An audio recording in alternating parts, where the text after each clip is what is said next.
Okay, so this season on Hoarders, no, that's the wrong show. We're doing Stonehouse equipment today. That's right.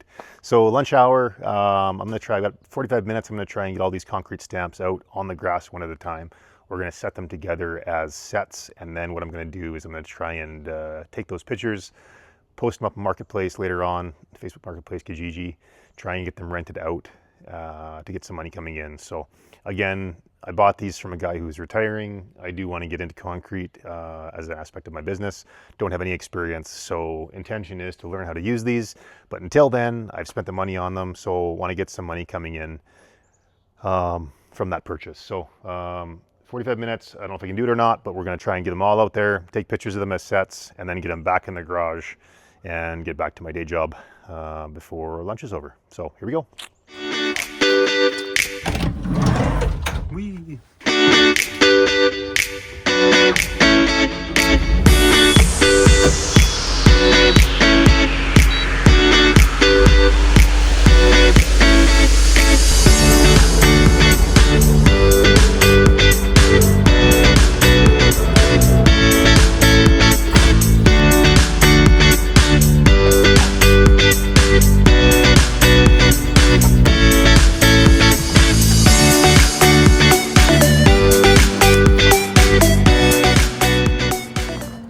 These old tools, it kind of looks like I know what I'm doing, right? But those were just purchased. And these were a set of stamps I got from someone else a few months ago, but not quite as nice as the other Butterfield ones. These ones have no handles on them, which should be probably a bit of a pain in the butt to try and use.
done.